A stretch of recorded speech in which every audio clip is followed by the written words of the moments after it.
रहीम बिस्मिल्लाहिर्रहमानिर्रहीम। अस्सलाम वालेकुम दोस्तों। और अभी तक जिन दोस्तों ने हमारे यूट्यूब चैनल को द टारगेट एकेडमी को सब्सक्राइब नहीं किया है तो सब्सक्राइब कर लें और साथ ही बेल आइकन प्रेस कर लें ताकि न्यू अपडेट्स जो है आपको जल्दी फौरी तौर पर मिलती रहें। जॉब्स की न्यू जॉब्स आती हैं तो इस हवाले से भी हम यहाँ पर अपडेट्स शेयर करते रहते हैं। तो चलते हैं अपने क्लास की तरफ।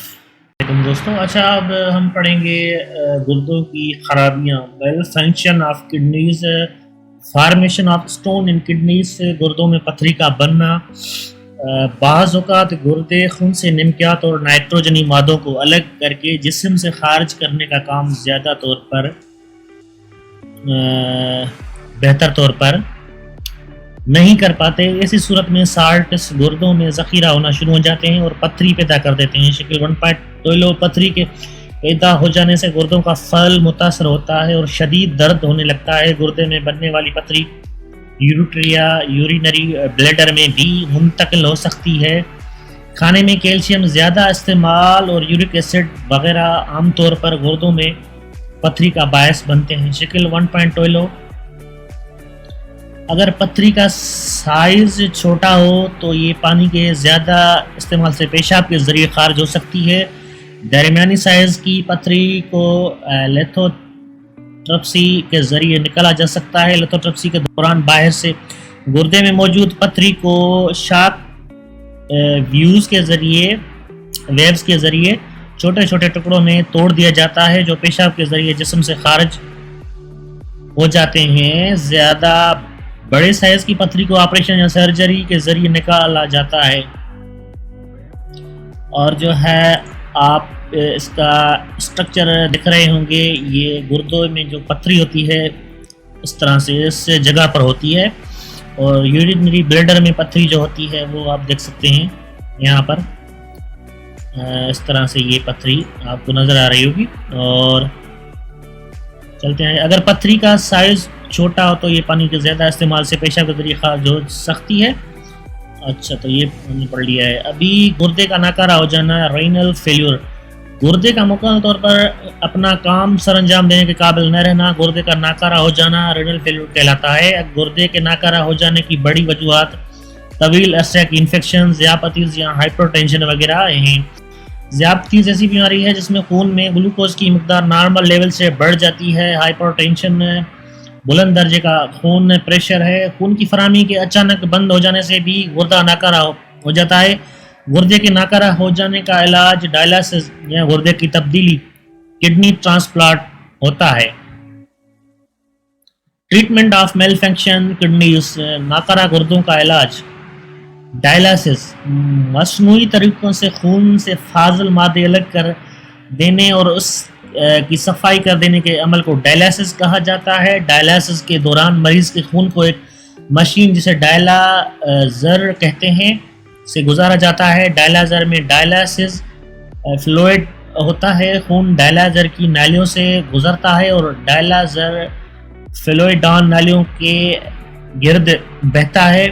शक्ल 1.13, इस अमल के दौरान खून से फाजिल मादे डायलाजर की नालियों के इर्द गिर्द मौजूद डायलाजर फ्लूइड में मुंतकिल हो जाते हैं और साफ खून जिस्म में वापस लौट जाता है। और जो है आप ये डायलिसिस का जो अमल होता है उसकी जो है ये स्ट्रक्चर आप देख रहे हैं, कोई नज़र आ रहा होगा आपको। ये साफ खून, इस जो है फाजिल मादों वाला खून, इस्तेमाल शुदा डायलिसिस फ्लूइड, ताज़ा डायलिसिस फ्लूइड डायलाजर जो मशीन होती है। और गुर्दे की पेवंदकारी किडनी ट्रांसप्लांट जो होता है, ये नया गुर्दा यहाँ पर लगता है, नाकारा गुर्दा ये जो है यहाँ पर पड़ा है। गुर्दे की पेवंदकारी शक्ल 1.14, ये आपको स्ट्रक्चर ये आप नज़र आ रहा होगा। गुर्दे की पेवंदकारी, जब गुर्दे खराबी के आखिरी मरहले में पहुँच जाते हैं तो मरीज़ की जान बचाने के लिए उसके जिस्म में किसी सेहतमंद आदमी का गुर्दा लगा दिया जाता है।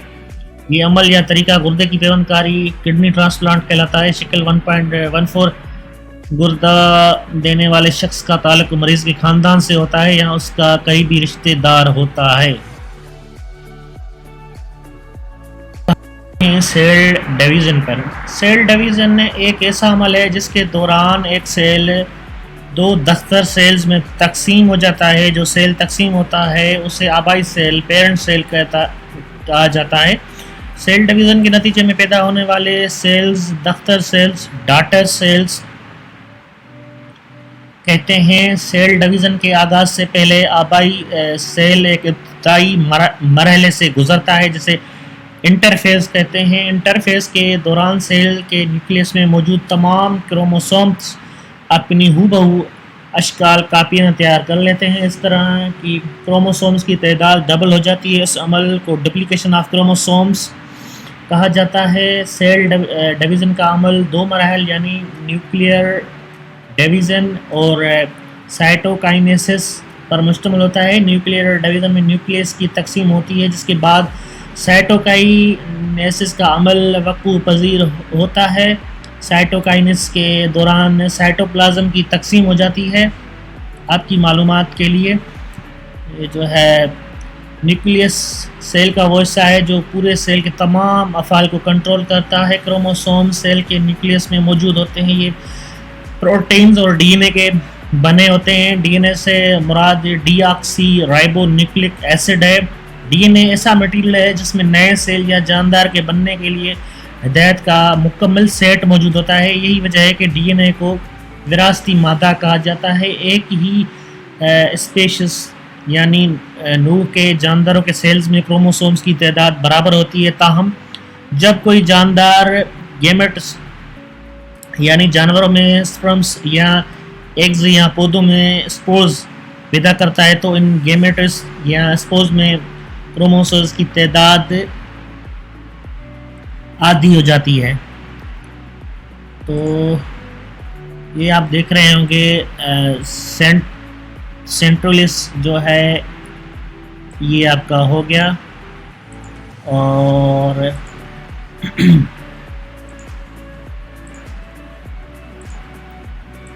اس کے بعد یہ آ جاتے ہیں، یہ آپ کا نیوکلیس ہو گیا، یہ سیل میمبرین جو اس کی باہر والا حصہ ہے، کروموسومز آ جاتے ہیں، یہ آپ کو نظر آ رہا ہوگا۔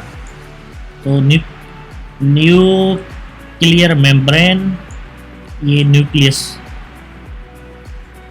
ٹھیک ہو گیا۔ سیل ڈویژن کے دو طریقے ہیں جو مائٹوسس اور میوسس کہلاتے ہیں۔ مائٹوسس وہ عمل ہے جس کے دوران آبائی سیل دو دختر سیل میں اس طرح تقسیم ہو جاتا ہے کہ دختر سیلز میں کروموسومز کی تعداد آبائی سیل جتنی ہی رہتی ہے۔ انٹرفیز کے دوران سیلز نیوکلیس میں کروموسومز کی تعداد دوگنی ہو جاتی ہے۔ کروموسومز کے دو سیٹ بن جاتے ہیں۔ مائٹوسس کے دوران آبائی سیلز کا نیوکلیس دو دختر نیوکلائی میں تقسیم ہو جاتا ہے اور کروموسومز کا ایک سیٹ ایک دختر نیوکلیئر اور دوسرے دختر نیوکلیس میں منتقل ہو جاتا ہے۔ نیوکلیس کی تقسیم کے بعد سائٹوپلازم اپنے درمیانی علاقے سے اندر کی جانب جھکنا شروع کر دیتا ہے جو بالآخر آبائی سیل کو دختر سیل میں اس طرح تقسیم کرتا ہے جو کہ دختر سیل میں ایک نیوکلیس سے موجود ہوتا ہے۔ ہر سیل کے نیوکلیس میں کروموسومز کی تعداد آبائی سیل جتنی رہتی ہے۔ شکل 2.1 مائٹوسس۔ تو یہ ہے انٹرفیز، اس کا ہو گیا یہ انٹرفیز، اور نیوکلیس ڈویژن ہو گئی اس کی، اور اس کے بعد سائٹوکائنیسس یہ بن گیا دختر سیلز۔ مائٹوسس شکل 2.1 مائٹوسس، یہ اسٹرکچر آپ کو یہ نظر آ رہا ہے، ابھی آپ دیکھ سکتے ہیں، اس کو دیکھ لیں۔